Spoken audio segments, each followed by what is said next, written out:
is up, everybody?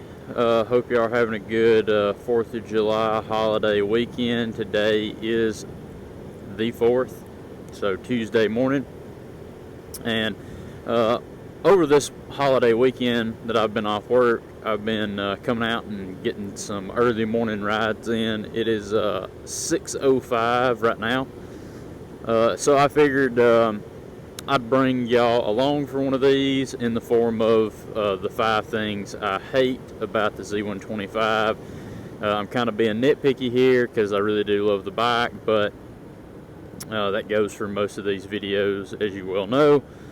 So we'll just get right into it. The bike's got 390 miles on it right now, and so I've had a little bit of time to figure out a few of the things that I dislike about the bike.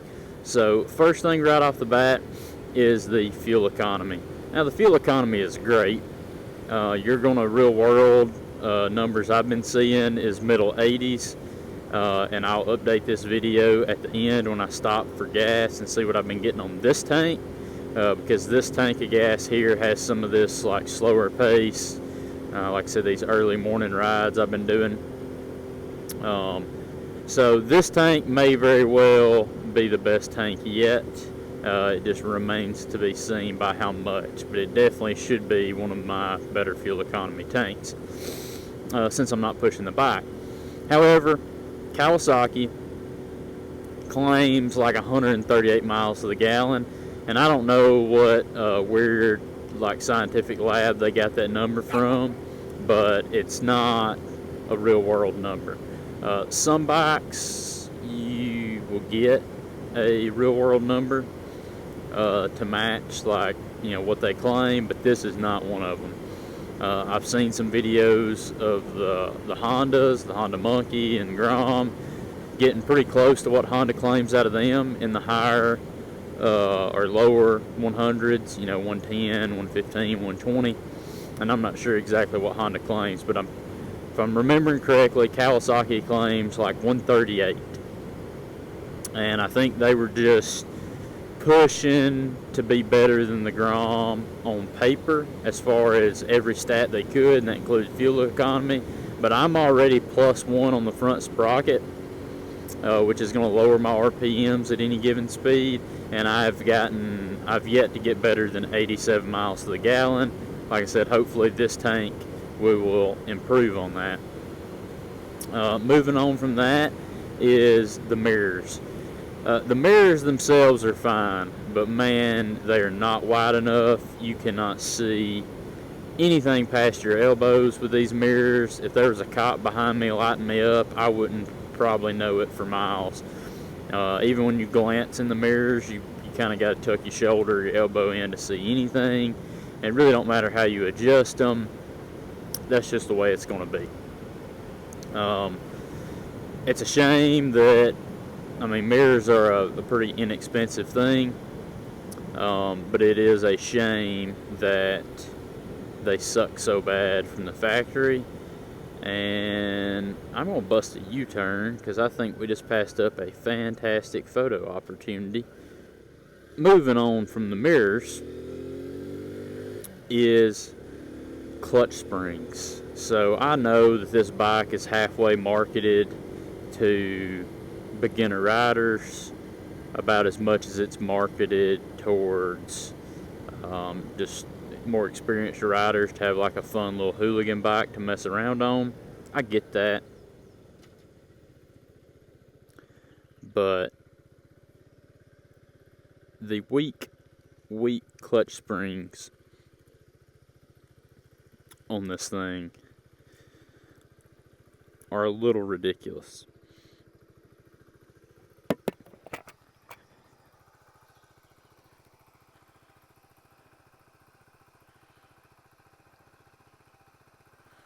We got turned off.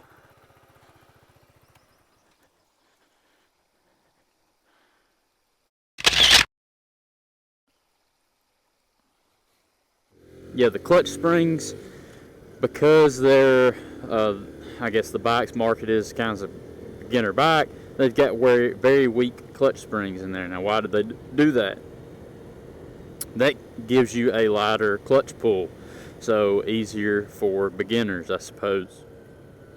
Not a fan of it. If you try to clutch the bike up in second, completely stock, you'll notice the clutch slipping a little bit. I mean, if you're new to riding, you may not, because you may not know what that means or how that's going to feel. But if you're a more experienced rider, you'll know. The first time you do it, you'll feel it. Another place you'll notice it is if you're pushing the bike hard on a curvy road or something, and you're running pretty high RPMs, and you drive it into a turn, get on the brakes late and downshift from like fourth to third, get off the clutch to accelerate through the turn, it shoots the RPMs back up high. Even if you blip the throttle to try to match RPMs,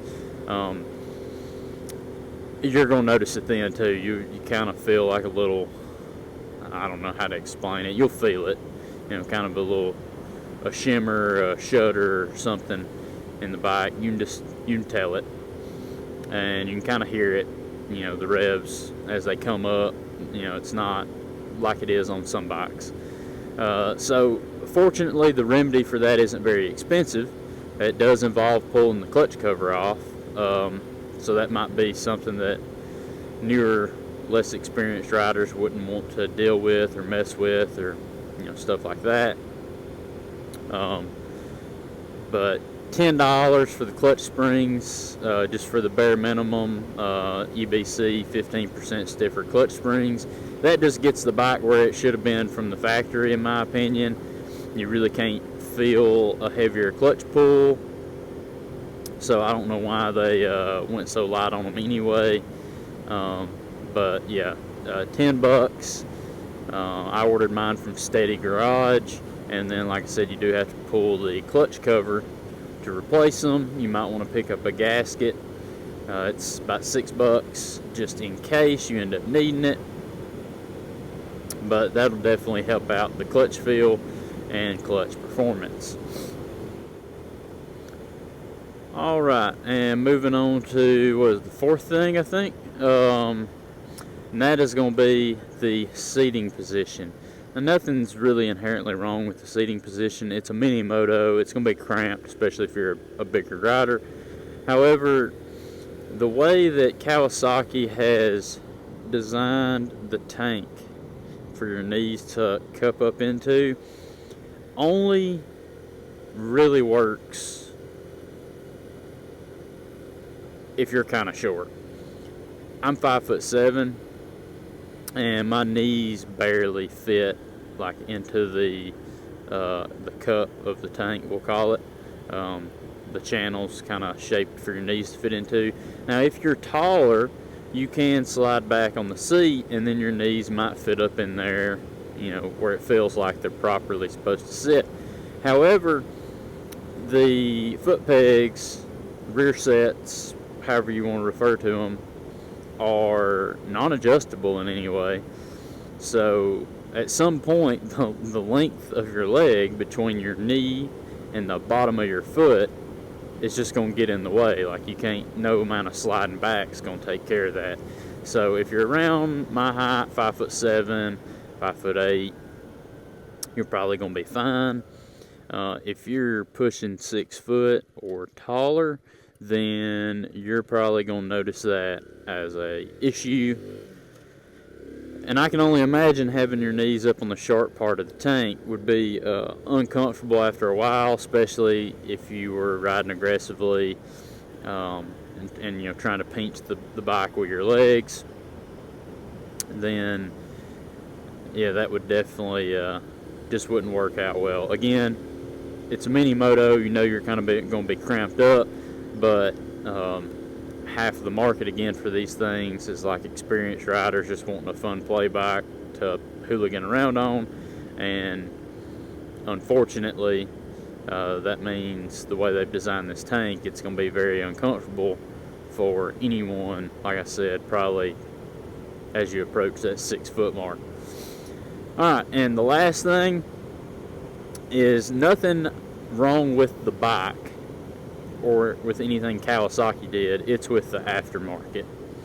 So obviously you get more aftermarket support with things like the Grom, probably even the Monkey, because all the mechanical will be the same. But one thing the aftermarket cannot do for the Z that I don't understand it, is the price of an exhaust. So yeah, you can get on Amazon and order like an iStunt, and they do have one option from what I've seen that has a removable baffle. But my biggest complaint is the price of a lot of these aftermarket exhausts. Like, you can buy a full exhaust system for my DR650 or for my Honda CRF 250F or any other bike I've ever owned, and it will cost less than or equal to what it costs for the Z. And I mean, it's just ridiculous. So I mean, the price of the can is the price of the can, but you got very little tubing on such a small bike leading from the actual muffler to the head. I don't see why it's so expensive. And it's probably just because there's not as many companies doing it, and the companies that are doing it are trying to, tout that they've got like the absolute best performing option available or whatever. That's fine, but I really thought prior to getting the bike that $600 for an exhaust system was going to be top tier, when in fact 75% of the exhaust systems cost at least $500. And again, they're claiming that theirs is, the only one that's really like a budget option is, like I said, the Amazon iStunt. And the only other complaint I have out of all these exhaust systems is you're paying $600, and a lot of them that doesn't include a baffle, a removable baffle. So you're buying a open exhaust system that is going to be obnoxiously loud, even though you're on a 125. It's just going to be stupid loud. And if you actually go out and cruise and put a lot of miles on yours, that's going to get annoying. So again, that's just kind of unfortunate thing in the aftermarket scene. Like I said, if you had more players in there, it might lower the price a little bit, a little competition. There's plenty of players though. I mean, there's 6-7 good options to choose from. And when I say good options, I mean like from a performance point of view, from what I can tell. But all those options are $500+, with the high end being $6 and change. So given that that's like a modification that almost everyone that owns one of these is going to do, it just is kind of unfortunate that it costs, like, what is that, like 20% of what you pay for the bike, $600. So yeah, that's the 5 things that I hate, dislike, whatever you want to call it, about the Z125. Overall, it's a great machine. I think if you're buying for performance out of the box, I think it's better than a Grom. If you start factoring in the cost of parts versus, the aftermarket support for the Grom possibly being a little cheaper, then Honda may be the better option. Long term, by the time you do a few modifications and be able to get those modifications a little cheaper, even though you can pick up the Z for a little cheaper out the door. So anyway, I'm not going to ramble on too long. There's some other nitpicky items I may not have mentioned, but some of this stuff's, again, nitpicky, kind of personal preference things. So anyway, that's the 5 that I was able to come up with, and let me know what you think down in the comments, and we'll catch you on the next one.